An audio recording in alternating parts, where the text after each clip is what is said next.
చేతుడు ఈ సప్త సముద్రమునే లెక్క చేయకుండా దాటి వచ్చింది తల్లి దానికి దేవి కొరకు. ఆ తల్లి ఎవరో నా దారి కటము వచ్చుతున్నదే. ఆ తల్లిని కానకుండా ఎలా వెళ్ళవలడం? నేలపై పాదమును మోపకుండా ముని వేళ్లపైన నడుచుకుంటూ గుట్టు చప్పుడు కాకుండా ఆ తల్లికి కాన రాకుండా ఇక మెల్లగా వెళ్ళిపోవడం. ఇప్పుడు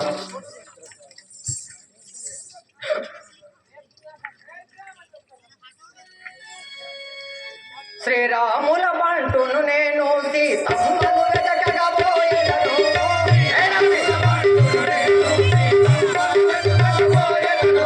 శ్రీరాముల బంటును నేను సీతమ్మను వెతకబోయెదను.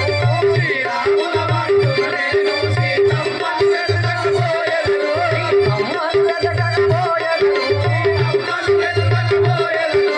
దారి కట్టము ఎవరికి నపడాలి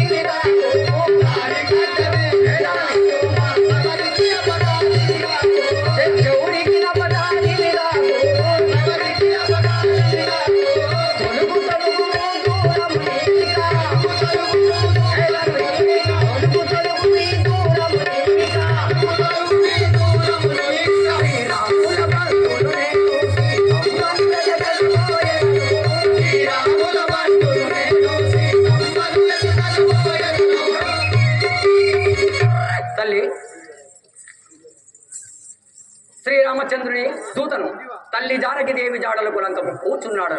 కాస్త దూరము తొలగి నాకు దారి ఇవ్వు తల్లి. ఆ కట్టకి ఓ గజాల నిన్ను ఆ కట్టకి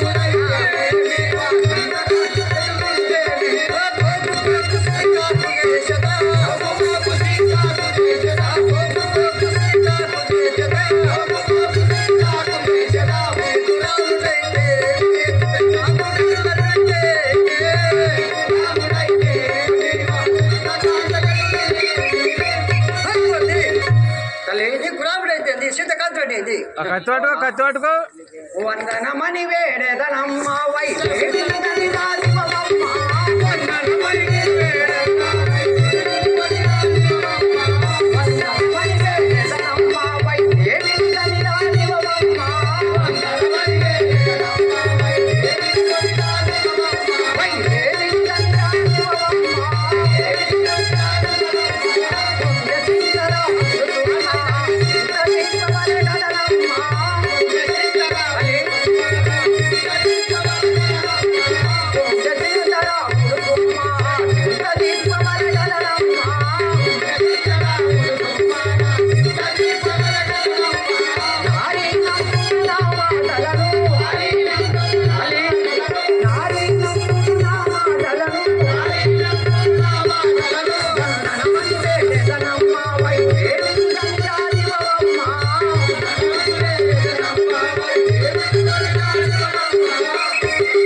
వందనములు. చాలా దినముల నుండి శ్రీరామచంద్రుడు తల్లి జానకి దేవి కొరకు చింతక్రాంతులై ఉన్నవాడు తల్లి. శ్రీరామచంద్రుని వచ్చి దుఃఖము మాని పిమ్మట వచ్చి తప్పనిసరిగా నీ ఆకలి తీర్చదను. నీకు చేతులు జోడించి అడుగుతున్నాను, నాకు దారి ఇవ్వమని. చాలు చాలు నీ రంగనీతులు చూడబోగు నీకు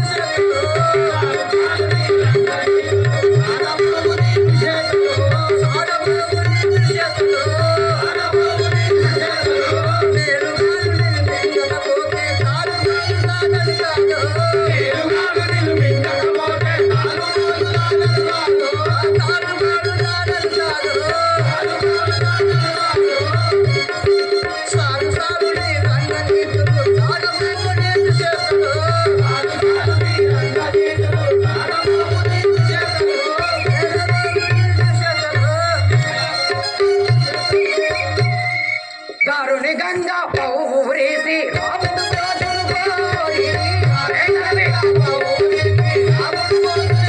కోరి శ్రీరాముడు కోరి అరే అన్నింటిని అమ్మ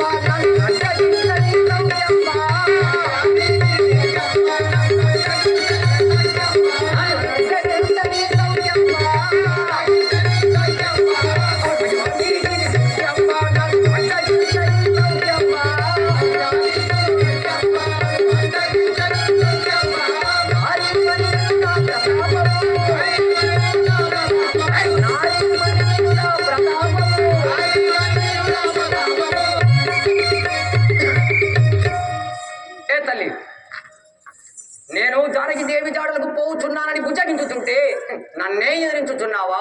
ఇక ఈ కోతి ప్రతాపమేమో నీకు చూపించక తప్పదు. 10 జనంబుల పరగనే వెలగితి 20 జనములు వెలగదే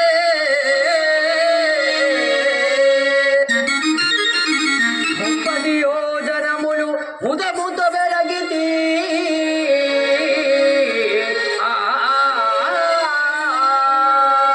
40 జనములునే పరుగ పెరుగుతి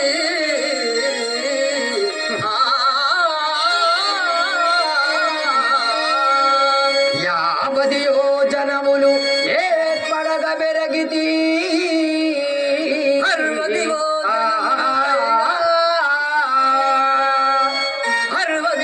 జనములనే పరుగ పెరుగుతి 70 జనలు తీరతో పెరగితి తల్లి 80 జనములనే పరుగ పెరుగుతి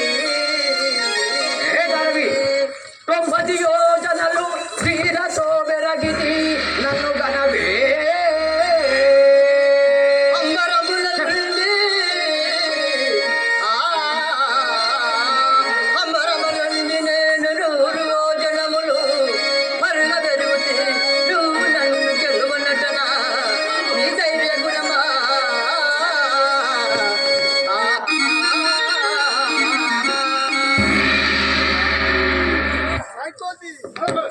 హైకోతి ఇక చూడు బాబు 100 యోజనములు పెరుగు ఉంటుంది.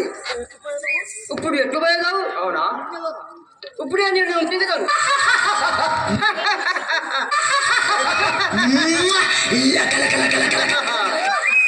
ఆహా, నేనెంత పెరిగినా నా కన్న 10 యోజనములు ఎక్కువ పెరుగుతున్నది.